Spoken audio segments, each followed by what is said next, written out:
One of the main things in sales is that people buy from people, period. But sales is customer service at the end of the day. Your one thing that you can do to differentiate yourself, like your value prop, is customer service. I don't care what industry you're in, you're only as good as your last month. What type of advice would you give to somebody, a younger person, to pursue sales? I would say be confident, number one. Make sure you're able to do it too. And also be prepared for no. What's up? Scott DeVore here. You're checking out the Free Factor podcast where we talk entrepreneurship, business. We get into personal interests from entertainment, music, sports, all to bring you value so you can get mindset, leadership, nuggets to help you with your personal development and also in business.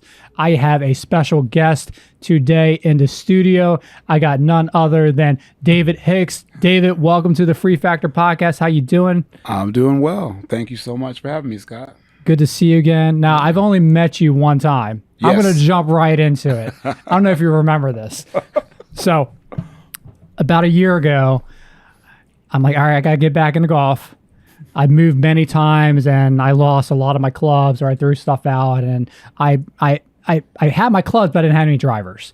Like, I don't know if I want to spend $500,000 on a driver. My game isn't like that. Let me just see if I can go on Facebook Marketplace, find myself a nice driver, at least something that makes me look the part. Right. So I saw you had a couple drivers, and I didn't know you, and I hit you up on Marketplace, and we were able to link up and just did the transaction. You know, nothing special. Just thought it was going to be like this normal transaction. And I remember when you pulled up, I'm like, man, this dude's like a sharp-looking guy. I just thought, man, he's very professional. I think you were in the Tesla or whatever. I don't know, man. Looking real suave. And for whatever reason, I think we had to meet back up. We did. What had happened is I had multiple drivers. I had two drivers, but I forgot to put one of them in the car, which is the one that you wanted. Oh, yeah. And the head cover. So I was like, I completely forgot that I took it out of the car, so I had to go all the way back home to get it. And then I was looking at you, I'm like, man, he's probably gonna think I'm trying to, pull a fast one. But I went to go get it for you, and then we linked back up, and then the rest is man, linked back up. You pulled up in I think it's in the Benz. I'm like, man, there's something about this guy, man. I was like, he's doing something. He's big time. And then we connected on LinkedIn and just been had that kind of that LinkedIn relationship. And I appreciate you for, coming on to the show. Yeah, absolutely. I mean, as I don't know a lot about you, but I hope we can kind of really talk about it. But from what I've observed just from LinkedIn, you seem like you're a killer in business, a killer in sales, entrepreneurial as well. And I think you were actually leaving church or whatever. So I think you're a pretty godly person as well. Yes. And I'm like, man, this is a good dude. So I'm glad we can sit down and chop it up, talk some business and everything. I certainly appreciate it. Back on the golf tip, I don't know much about golf, but I had just started back playing as well started playing, period, because if it was a year ago, that's what made me kind of sell those drivers, because I bought some on Facebook Marketplace. I felt like I was getting better, but I wasn't. We all know how golf goes. And so I'm still trying to be a scratch golfer. And what I mean by scratch is hit under 100. Oh, okay. I was like, man, you got nice that quick? No. I would love to hit under 100. It's been so long. I'll tell you this, just real quick story. I overdid it when I got your driver, because I was supposed to play over at Ponte Vedra. So a real nice course with some clients. I'm like, all right, this is big time. I got to get my game up. So I went to the range like 4 times in a week, and then I was playing that weekend. Oh, okay. And I was okay. Not great. I mean, the best I've ever shot was probably in the 90s. Nice. Not like anything like spectacular. Yeah. And I may have only done that once in my life, but I overdid it where by the time Sunday came and I was playing at Ponte Vedra, I got the most horrible pain in my forearm. Oh, wow. And just on the first drive. Right. And I played through it the whole time. And by the time I got done the 18th hole, my whole arm swelled up so bad, and I didn't know what it was. And then just some quick research, I realized I got golfer's elbow. Oh. Which is like tennis elbow. Sure. Which is on the outside elbow, but this is on the interior. Dude, I couldn't grip anything for 2 months afterwards. I have not played since then. Yeah, so it's been probably 10 months since then. Right. So I'm probably recovered it. Yeah. But next time I get out there, I'm gonna ease my way. Yeah, back in absolutely. there. Man, that was quick. I hope it gets better though. Yeah, I Looks like appreciate it. Yeah, I haven't tested. I mean, I've been hooping, I've been playing ball and stuff like that, but I haven't tried to swing a club yet, since then. Absolutely. But man, let's talk business, because I saw that, like I mentioned, sales and entrepreneurship. Kind of what's your upbringing, and like what made you kind of go down that path in your career? I think my well, let me answer your first question. Where I'm from Jacksonville, born and raised. What kind of made me go to the avenue of sales and development or business development was actually my love of people. Now, as far as we get into the stream of time, I think people are becoming a little less likable. But for me, I still enjoy learning about different ones, cultures, their experiences, and things like that. So that was even at an early age. So, but I've done anything from starting at telemarketing, from selling cars for probably about 10 days, and I knew that was not my niche. Insurance, calls, I've done it all. I've done it all, and it just over the span of time, I see that sales is my niche, and no matter what the sales are in, I think it all has to do with the development of people and also development of a certain territory or area that you're in. Yeah, no doubt. Yeah, I heard a wise person say, what you do with your life, if you want to make decent money. Now, it's not all about making money. Sure. Either start a business or go into sales. Absolutely. Especially sales of something that is a big ticket price with really nice profitability. And I saw you originally, or not originally, but at one point you were Snap-on Tools, and then Yes. some other entities in the construction field. So how did you kind of land yourself in the blue collar, the tools, and then the construction as a avenue within sales? How did you get yourself there? Well, it turns out that I'm trying to figure out how I actually got to the avenue of Snap-on, but nonetheless, I got there, right? So initially, you had a truck. Now, let me actually give you a little bit more detail when it comes to Snap-on. These are individual franchises. These trucks are individually owned, and they're not for the actual company, right? So then at the time, that was, I think I started in 2009 or 2010 and went for about 6 years. But at that particular time, the franchises were about $250,000 to buy. And then what happens is they send you over a packet, and the packet is a list of calls. Now, you have a certain area, they do it by zip code, they send you a packet, and you go to these list of calls and these customers that are supposedly on this list. Now, a lot of the times, they're not on that list, and you have to kind of make do with what you have. So a list that was, let's just say a list of 200, it could probably be about 125. So you got to make up 75 different customers with something, right? Yeah.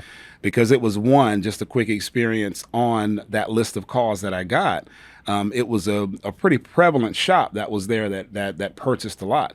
However, they had been out of business for 2 years, and by the time I got there to be happy about getting a little bit of commission, it was a bowling alley. So they didn't need any tools, right? So that's what kind of catapulted me into actually developing and sales development, because in that certain area, there are mechanic shops, body shops, and different kind of things there.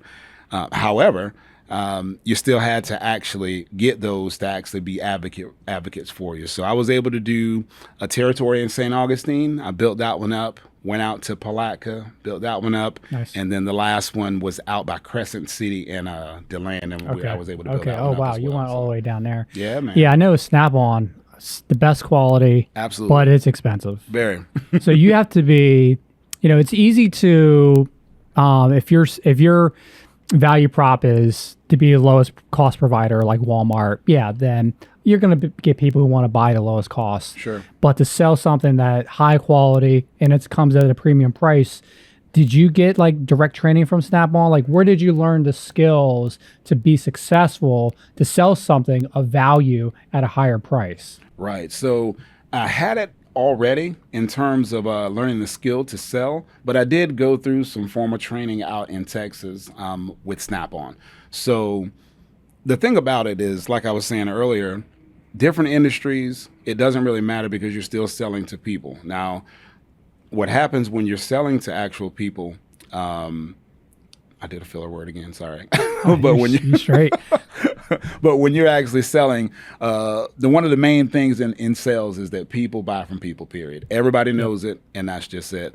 So in terms of them training me, it did enhance it a bit because I didn't know much about actual tools. I knew about working and chumming along with my own car. But when you get to, working on body shop tools, and if you're working on aviation tools and things like that, you would just have to learn the actual tools that you're selling to your actual clientele. So. Yeah.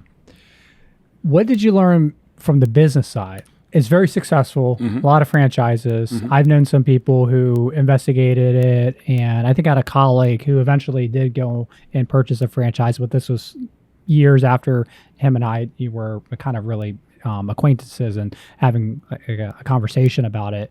But from the business side, learning from a company with that much success, what did you see from them that you were able to incorporate in yourself that didn't help you later on in other professional stops in your career? I think the break even is one of the things that is not talked about enough. Because if you're going from a franchise, a lot of people put stock into the person that was doing that franchise before you, but your break even is where you need to be at. I can remember before going out to training, is they asked me what my break even was, what I needed to make. That means your mortgage. That means, they were going all the way down to the food, how much food you ate, how much clothes that you had to buy for your kids yourself, how many shoes they wear per year, whatever. But all of that is a part of an actual break even. So what happens with that is your break even turns into what you need to do per week. And then when you're doing it per week, it turns into per month, and then obviously per year that way. So I think when in terms of learning the best, I think the best would, still be the break even. And I was able to transition that into every other aspect of working, because at a break even, that actually lets you know about cost. If it's procurement, if you're working for an actual company, all of those things kind of are associated with a break even, because if you're breaking even, you're not necessarily making any money. But it also tells you where you need to go in terms of if you need more commission or more revenue and your return on investment as well. Yeah. So sales is, in a lot of cases, it's eat what you kill. Absolutely. Where you have to produce. It's not just showing up, clocking in, and you get a paycheck. A lot of people are afraid to pursue that type of career. Yes. And obviously you weren't. You've had a lot of success. Was there people when in your childhood that you that had the sales experience, like, hey, I like what this guy's doing, and I could see that?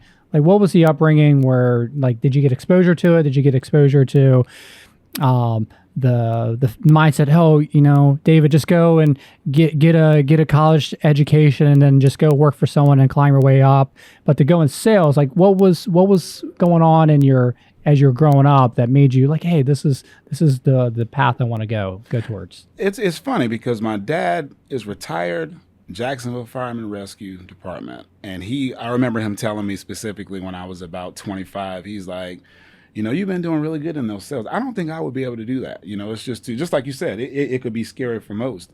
But I'll go back to my telemarketing days. It was a place called Website Pros, and it's now known as web.com. That was one of my first jobs. And it was on the phone selling websites for $99. So this obviously is post, internet or right at the cusp of the internet breaking through. But it was a telemarketing job. I was tasked with calling and selling websites for $99.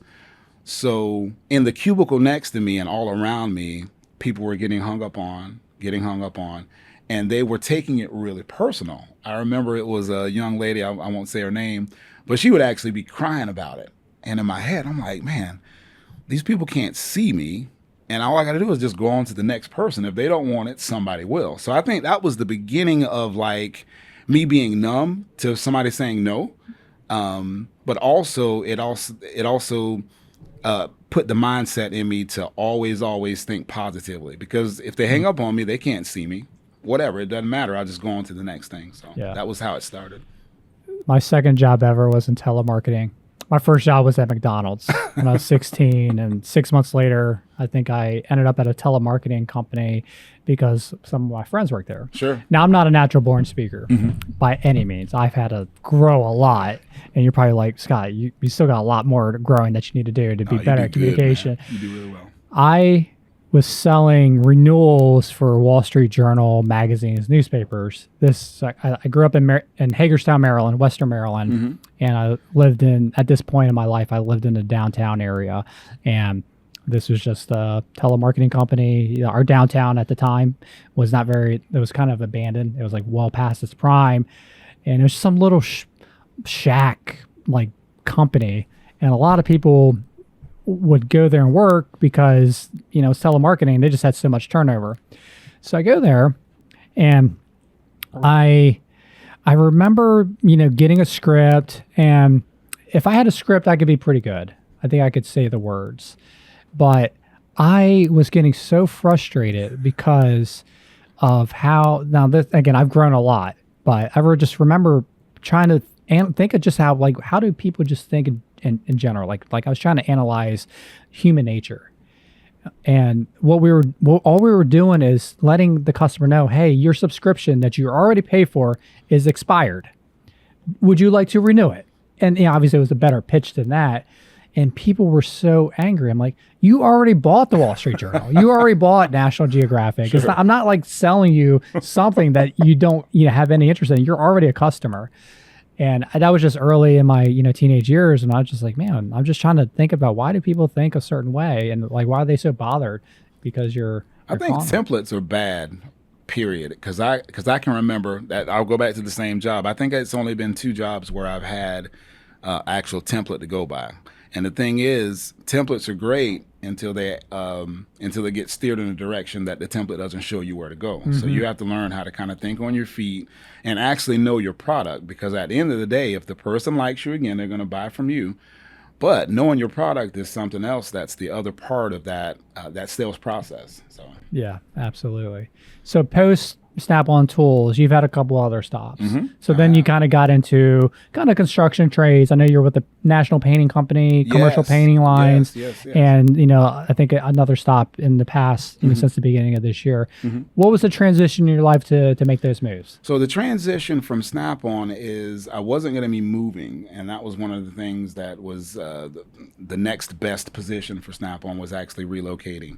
And anybody that knows me knows that I'm a big-time mama's boy. And mom's here, and so is dad. So I can't go that far away from them. So I ended up looking for another position, and I started with a place that does painting. And my actual sector was distribution centers, power plants, electrostatic painting. So the big things, school campuses and things like that.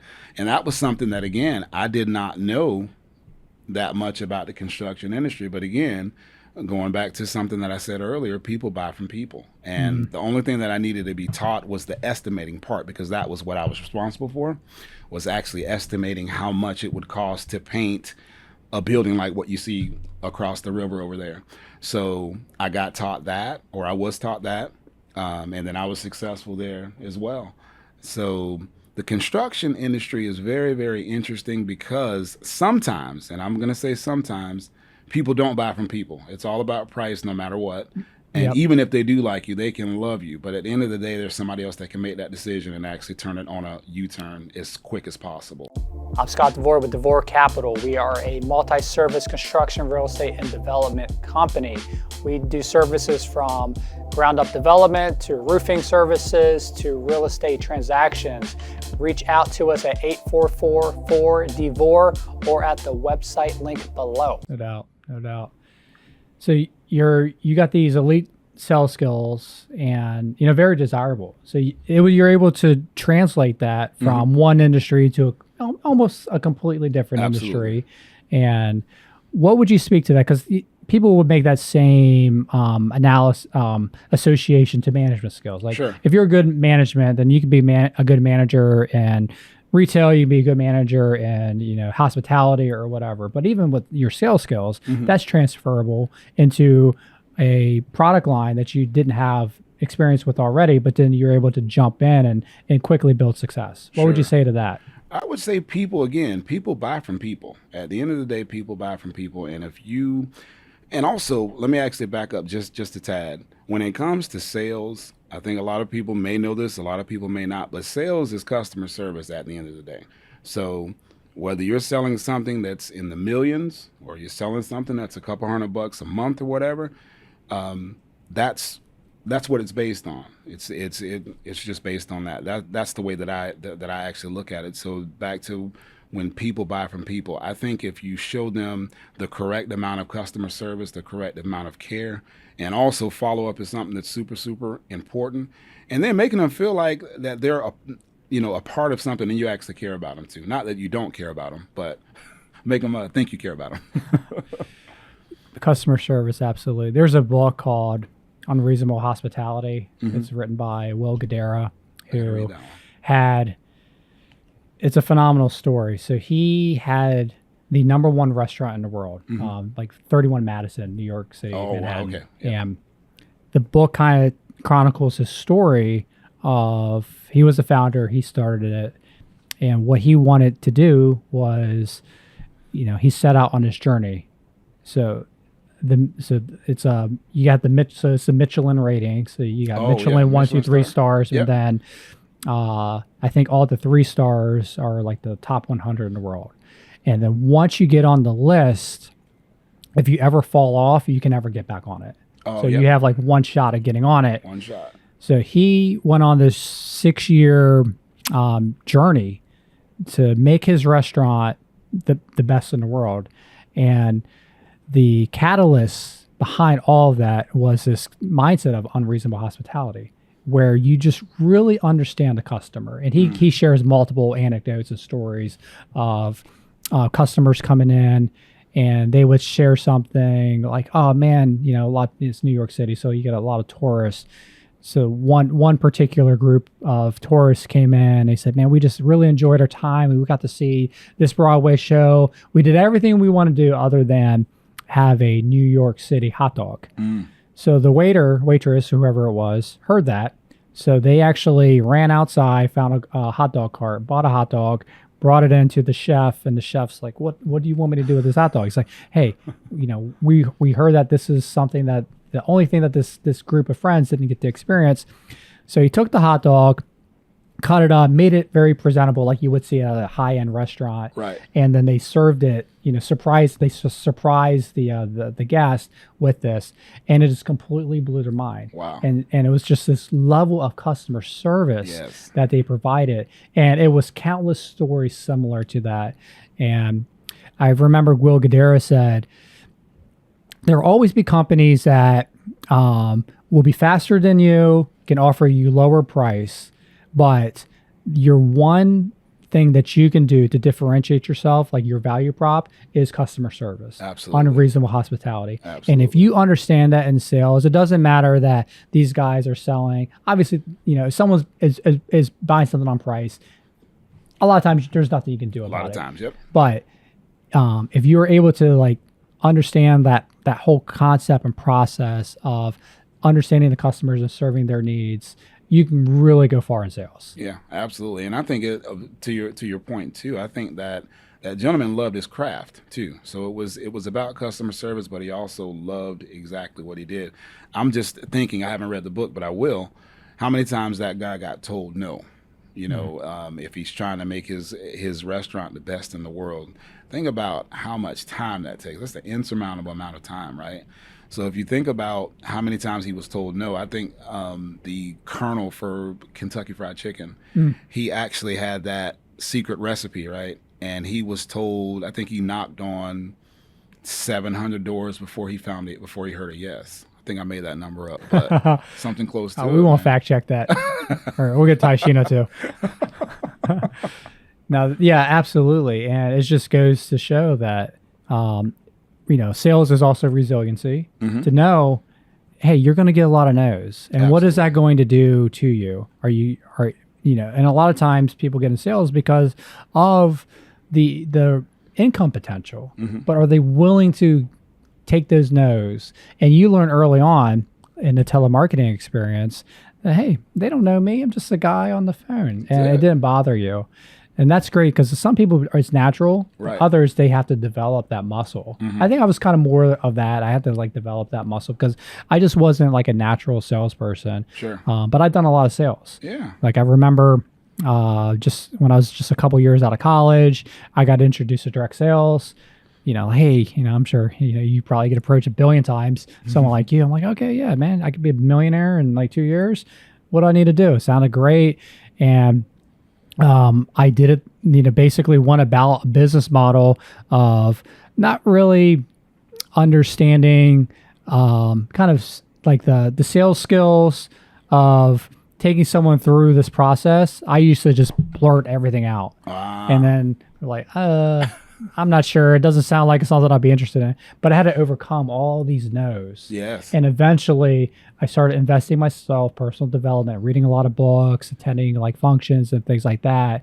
And really the thing that did it for me was just really seeing other people who did it and had success. Right. And my competitive nature, like, that guy, I could smoke that dude. Yeah. Like that dude ain't better than me.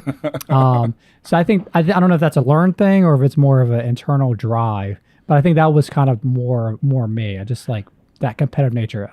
I could crush that dude. If he can be successful, I can too. And some guys are actually made for it. Now, I'm not blowing my own horn, but there's a lot of guys that's way, way, way, way better. And some guys, they're able to not even cut it on and cut it off. That's just how they are. I had a boss one time that was like that. Read a lot of books, had a super great personality, was a really, really large guy too. And he was just good at it. And he would read these books and he would do exactly what those books said. Now, that's something that I have not been able to conquer yet, is when somebody tells me, hey, you need to do this, do that, and do this in an actual book. I'm like, and plus the older I get, it's hard for me to listen. But at that time, I think I was, late 20s, maybe close to 30 at that point. But he would read these books and he would do exactly what they would say, and he was very, very successful at it. So that part, I can see an opportunity for myself to be a little bit better. Were there any books or authors or anything that you did get into? I did the Carnegie, how to influence people and make friends and influence people. That was okay. And then I also did another one, the old school Zig Ziglar or whatnot. I found that a lot of those books are helpful. But I'll get to 3/4 of the way through it, and I'm like, okay, I think I got it. Now that was the young me, right? I never didn't finish it because I was like, well, I'm doing this already, and da da da da. So again, I just think there's an opportunity for me to be a little bit better in that regard too, I think. Yeah, no, I'm the same way. There's books that people highly, highly recommend. Sure. And I'll get it and I'll read it. I'll give you one example: Blue Ocean Strategy.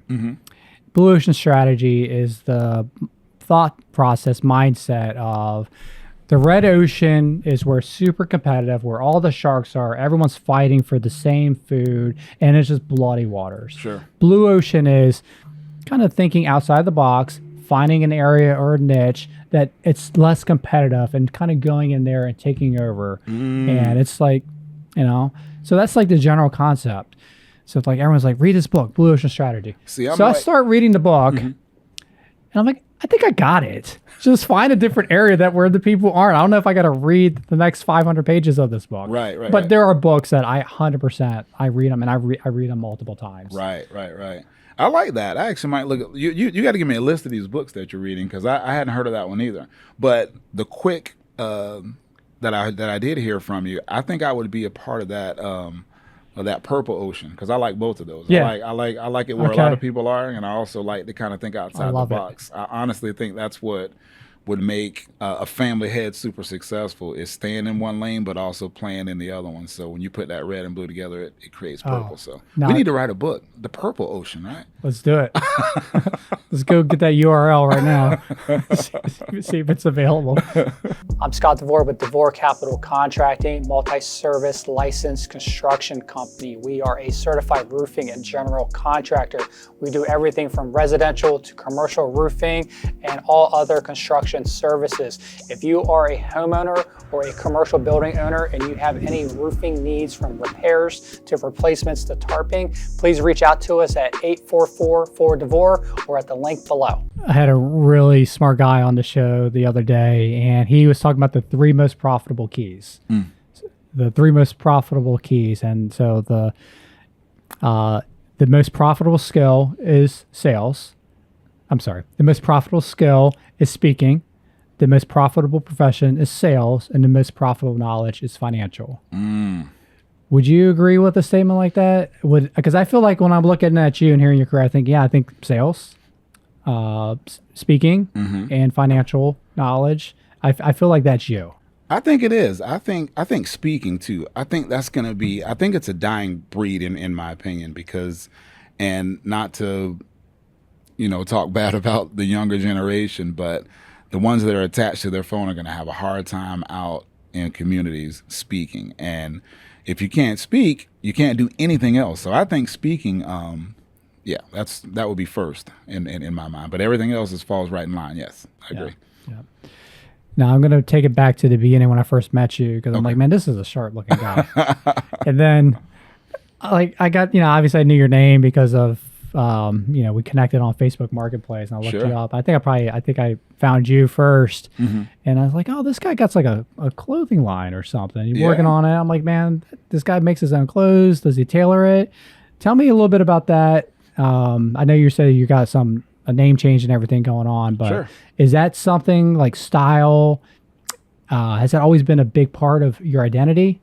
Looking sharp, making sure you look like the most professional guy in the room, because you know how that is going to be received. Like, man, this guy really takes care of himself. That's something that he holds in high regard. So I'm going to take this guy serious. I think it permeates positivity and hard work. But as a kid, I always saw value in looking your best. And when I got into sales, it made it even worse, because we all know sales, you have 11 seconds to make a great first impression. So let's just say that you're 100 feet. By the time you get to that person, you've probably got about 3 seconds. So I think looking your best, and also speaking, we'll go back to the speaking part too. I honestly think that is one of the things that makes anyone successful, because it leaves that intrigue. Like, why is this person dressed so nice? Why is this person this? But the clothing line itself is a bespoke clothing line, and it's for men and women actually, and it's suits, tailor-made suits or bespoke suits, and tuxedos as well, and shirts and everything. So the reason why I actually did that brand is because there was a time period where I was pretty fit. I'm not fit right now, but you look like you're fit. Yeah. But my midsection was really small, and I'm only about 6'1", so my arms were really, really long. So I would always find that if I go to like Banana Republic, let's say for instance, I would get a suit for about $400 or $500, and then I would have to spend about $200 to get it altered, because I would have 6'4" arms, and I would have a lot of fabric here, and it just wouldn't look right. So did that for a couple of suits, and I'm like, man, why don't I just go get a custom-made suit? So I looked to get a custom-made suit around the Jacksonville area, and it was $1,300 for a custom-made suit. And at that particular point in time, I wasn't spending $1,300 on a suit. $500 was like my max, So anyway, long story short, I went through and found some seamstresses in California, Romania, Singapore, Italy, a couple different ones. I have 6 that work for me now, but I have them make these custom-made suits. I just pretty much design them, because there are a lot of guys out there that don't know the etiquette on certain things, in terms of what a lapel is, in terms of what double vented is, in terms of what is full canvas versus half canvas versus fused, right? So I'm able to educate them and also make them look good at the same time. Yeah, so, yeah. Nice. But being dapper is great. I love it. Absolutely love it. I was smiling because I had a job at a Polo factory store when I was 18 or 19. It was a new outlet center that came to my hometown, and they hired these young kids. And back then, I think a lot has changed now, but this is 20 plus years ago, people came to these stores, and we used to have to be extremely knowledgeable on suits and all those terms that you threw out there. Sure. Knew nothing. They didn't really give us any training. So I'm smiling as I'm thinking about that terminology. Are you always like looking dapper? Like when you got to run out to Publix, get a pub sub, like are you like, man, I got to put it on, I got to look sharp? Or you just put the basketball shorts on ever and some flip-flops? No, basketball and flip-flops is when I'm outside. Flip-flops, you'll never see me in flip-flops unless I'm on a boat. But other than that, no, just going to the store. I feel like that but I think everybody should always try to look their best. With me, I think it is also based on the sales that I've always been into. I look at it as an opportunity, right? Everything that I see is like an opportunity. I don't know if you've heard of, it's a bunch of different theories that people change what the object is, but I'll call it the stoplight theory. So if somebody were to ask you, hey, how many stoplights did you see on the way into work today? You would be like, I have no idea. But if somebody says, I'm going to pay you $100 every time you count one and you get to work and whatever. So it's the same thing. So you'll start paying more attention is where I'm going. And it's the same thing with opportunity. So I say with opportunity, if you look good, again, it adds that intrigue to a person that you're going to approach for a tool, for a suit, for consulting or whatever. So to answer your question, yeah, sometimes I like to put on some Vans, jeans, and a T-shirt if I've just got done working out or something, but yeah, no, I'm usually kind of dapper. But I would imagine like there's been so many opportunities when you aren't even doing like your sales hat isn't on, you're not thinking about it, but because of how you carry yourself, where that create a relationship with somebody, where down the road it turned into something. Sure. Like it turned into a sale or turned into a relationship. Sure. I think it also, I think Deion Sanders said look good, feel good, but I think that whenever I think you feel good and you look good and then you actually play good, like what he said, but actually feel good too. And I think it also transitions into a good relationship with whoever you're trying to make a relationship with business-wise. Yeah, absolutely. What type of advice would you give to somebody, a younger person, to pursue sales and, get real serious about it, the plus side of the opportunities that you can create for yourself and for your family and your future, but then also caution them on some of the harder things that you have to overcome? What advice would you give? I would say be confident, number one. That's out of the gate. Make sure you're able to do it too, and also be prepared for no. Be prepared to have those months where it may be a month or two that you don't sell anything. Now, let's just hope that your employer allows you to do that. But be prepared for that. I think also something else is if you do find a job or an actual career where you have a base plus commission, one of the most important things that I've always done when I did have a base plus commission is I would never live outside of that base. So if you had a base of $100,000 and your commission was $200,000 or whatever, always live within that $100,000 mark, always. Because at the end of the day, that's what pays your bills, and you're used to it, right? All the other stuff is just gravy or icing on the top. So that's the way I look at it. What advice would you give to someone who's currently in a sales slump? Like, man, they just can't sell ice to someone on fire. I don't know. They're in a slump. Right. I don't know. Maybe you've never been in a slump. But. Oh, I have. I absolutely have. But you have to, I think recalibrating is always something that you do monthly, whether you're successful the month before or not. Because I don't care what industry you're in, you're only as good as your last month. And your bosses and your owners will make you realize that if you are in, a slump. So I think realizing that it's something that could happen, and if you are actually able to, again, realign yourself and recalibrate every month, maybe pick a day out of the month to say, hey, okay, I'm doing really, really well. What opportunities did I miss? Let me make sure I can call this person back. Let me make sure that I exceeded all of my options when it comes to this month. But never, ever, ever, ever, ever, ever lay down and just let it go. Never, ever lay down. You got to always keep going. So there's a saying, cash is king. I would say sales, obviously, it's the entry point into a customer. Like everything, if there was no sales, there's no business. Absolutely. And a lot of salespeople know that. And some of them kind of carry some ego, prima donnas and Yes. things like that. But the owner, who might not be the sales, but they take a lot of risk too. Like they Yes. have to have the company, they have to have the infrastructure Yes. and everything for the salesperson to be successful. How do you, from the sales side, balance? Okay, I understand what the company brings with the owners and the support staff, where it's not it's just about me. I'm Michael Jordan here. Everyone needs to, bow down to me. Like none of this would be here if it wasn't me bringing in the sales. How someone like you, humble like yourself, kind of balance. Hey, I know what I bring, and I know a lot of this downstream stuff is counting on me to bring the business in the door. Kind of what's your mindset on considering all those things? I think being honest too, because if that owner is like that and he has not set up a team in place to help everybody win, then you're probably in the wrong business or the wrong company, right? Because a successful business owner is going to have all the chips in place, and you're just going to be adding to that actual plate. That's the way I look at it. I've been blessed to have a couple different very, very nice CEOs and also owners to actually try to bridge that gap. And one of the most successful ones that I know of, they have a very, very good finger on their pulse, and they've got their clutches in all areas. So if it's a sales, if it's organization, if it's operations, they've got their finger on the pulse in all areas, and they're looking for the best return on investment. And that's exactly what you're looking for as a salesperson, because you are an investment as well. So yeah, let's talk about accountability. That's a term we've been throwing around a lot here in my office. So I own a construction real estate development company.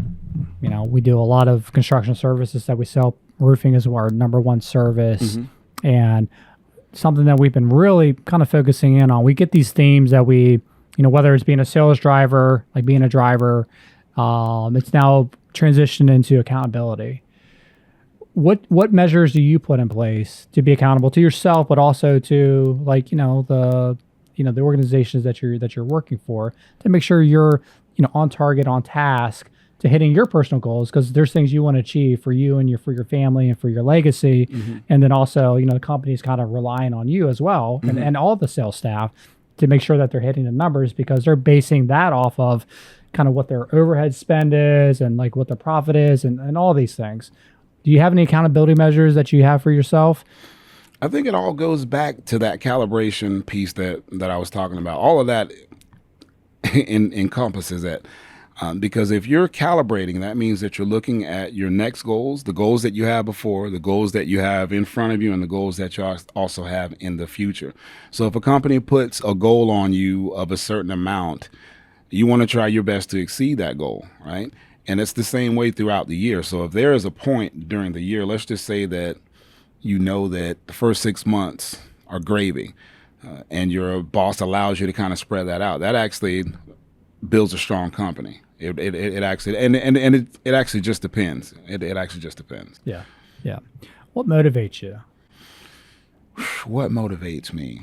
I think the measure of a guy or a man is not money, and that's going to sound weird from a sales guy, but I think the measure is you being able to look yourself in the eye in the morning and saying, I'm doing a really, really good job with my family. I'm doing a really, really good job with my son. I've got 2 kids, a wife. We'll be celebrating 20 years of marriage. I think that is probably my greatest accomplishment for her putting up with me for that long. And my other greatest accomplishments is having 2 beautiful kids that are productive citizens of society. I really, really firmly believe that, because if the money was taken away, I am still going to be happy. I'm going to be 100% happy because of the family that my parents instilled in us, having a really, really tight-knit family, and then me being able to have that in my own home as well. Yeah, nah, man. Amen to that. So I just celebrated 20 years with my wife. I got 2 kids as well. Congrats. Both of them will be in high school next year. One's entering and one's going to be an upperclassman. Nice. And I'm teaching the older one how to drive right now. Oh, but yeah, I'm with you, man. Like the success with business and financial, but really all that stuff is fleeting. That's great. But just having like the focus on like the most important things like family. Yeah. Like that definitely is the thing that motivates me 100%. Do you have any routines? Like, do you have like a daily routine? Do you work out a certain time? Like, because obviously you're successful. So I want to get like some really good things that someone who's like, man, I see this David Hicks dude. Just like when I saw this guy, like that guy, he's doing something. I want to pull that out, and I want you to share because I want to educate like up and coming people who want to be successful. Man, it's not all as great as it seems, right? I'm glad I put on a nice persona, and thank you for that. But when I'm at home, I'm dad, and I'm taking out the trash, and I'm washing dishes and things like that. But as far as morning routines, I try to work out about 4 to 5 days a week as of late. During COVID, candidly, I had gained a lot of weight, more than what I feel like that I should have throughout my whole entire life. I was able to lose it a little while ago. So I try to work out between 4 to 5 days a week. In the morning, it's going to sound really, really weird, but I give myself a pep talk every morning. And I'll tell you, years ago when it was these sales guys saying that that's what you're supposed to do, I was like, these guys are weird. But at the end of the day, it's a weird kind of accountability. And if you get to what you wanted to do that day, it's one of those things that's kind of a self-win. So on your Apple iWatch or on your iPhone, whenever you've walked around and you get these little accomplishments and these little trophies, like that doesn't please anybody else but yourself. So it's the same way when you do this self-reflection in the morning.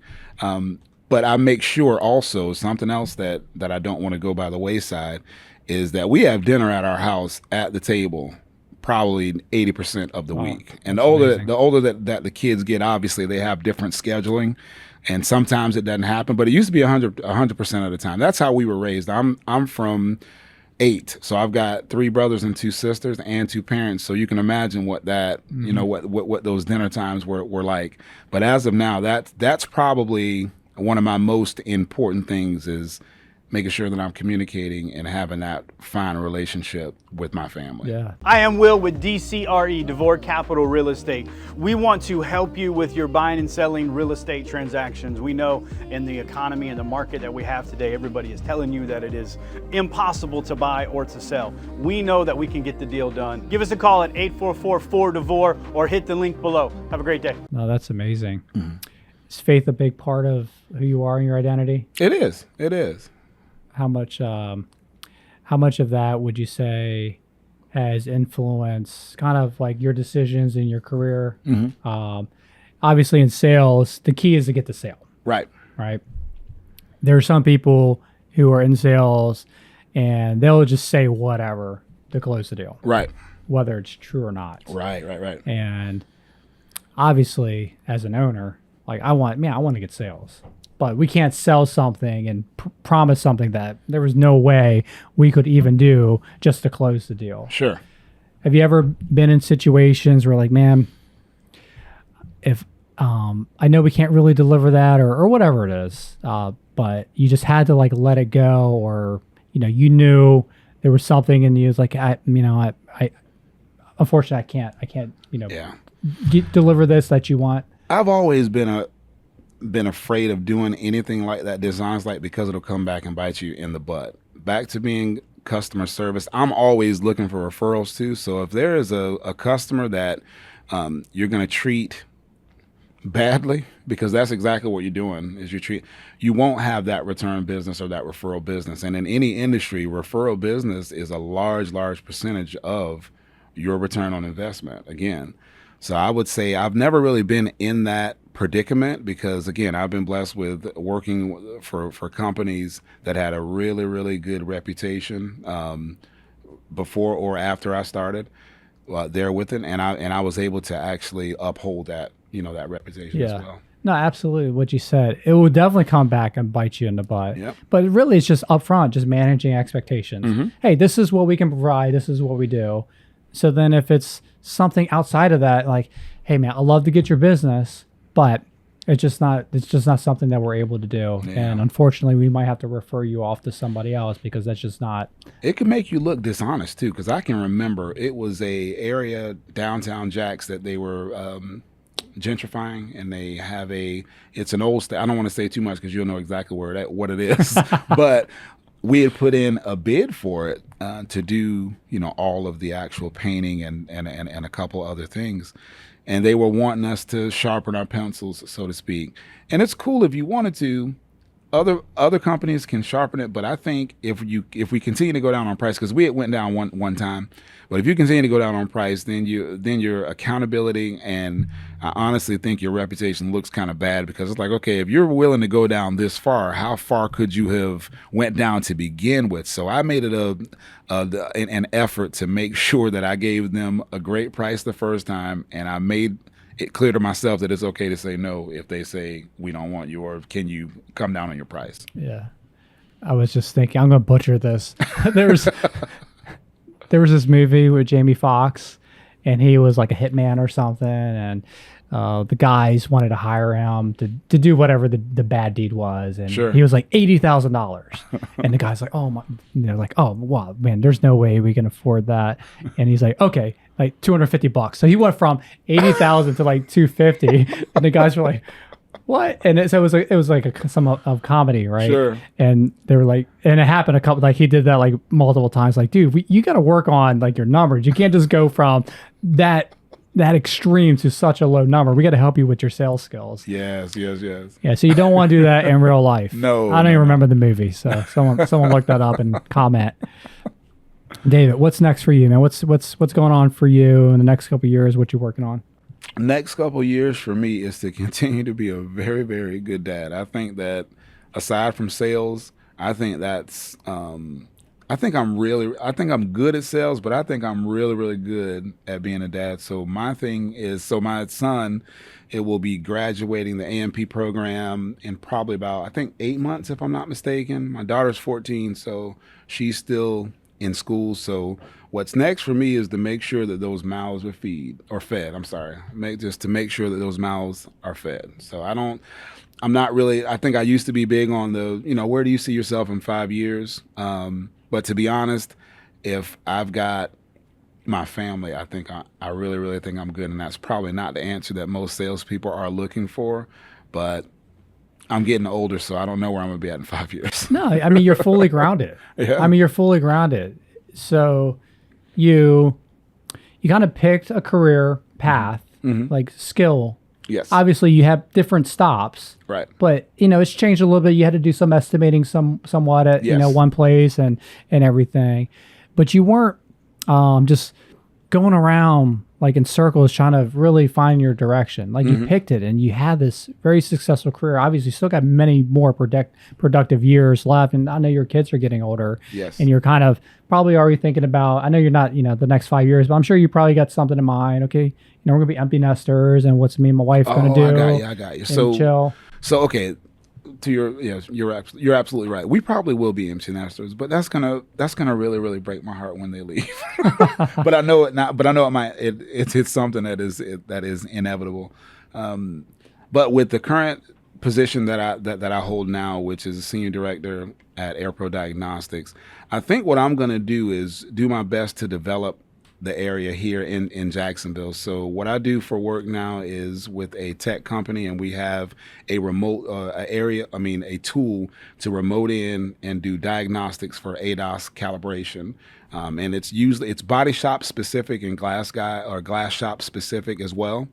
So I think I'm gonna cultivate that area, because that's obviously what I'm tasked with is the business development. We've got a plethora of customers, but we don't have many at our corporate office or our corporate area, which is in Jacksonville. So I would say the next few years I'll be focusing on that, just like I'll be focusing on the family as well. And then I got to figure out what I'm gonna buy my wife in September for that 20-year anniversary. That is a milestone one. It got to be something nice. Yeah, tell me about it. Anything left unsaid that we haven't said yet? No, I think I'm good. I just want to do another shout out to you, man. Thank you so much for having me today. Hopefully I did all right and maybe get a second interview. We'll see. But I admire what you do, because behind the scenes, I did a little research on you as well on the DeVore Capital after you and I met. And congrats to you, man. Congrats to your success. Congrats to your family. And also congrats on the 20-year wedding anniversary that you and your wife celebrated as well. Yeah, man. I appreciate it. Any other parting words, advice? How can people connect with you? Connect with me. Let's see. You can connect with me on LinkedIn. It's David Hicks, and I'm in St. John's, Florida. And then on the other side for the clothing line, it's Yote Fashion, EOTE Fashion, and that's going to be on Instagram. However, we are, like Scott said, we are going through a little bit of a name change, so stay tuned for that. But other than that, that's what I've got, man. Reach out to me via LinkedIn because that's my main source. So. We definitely coming back for part 2 because I definitely want to really dive into the fashion because I'm fully intrigued. I got to get fitted up. I got to step my game up. I got to look like you when I run out to get that pub sub. David Hicks, I appreciate you so much, man. Thanks for coming on to the Free Factor podcast. Stay tuned for more episodes. We talk with entrepreneurs, professionals, those who are making big moves to bring some insights to help you in your personal and your career journey. And until next time, peace out. Real interviews, real guests, no actors. Real talk, get prepared for Free Factor.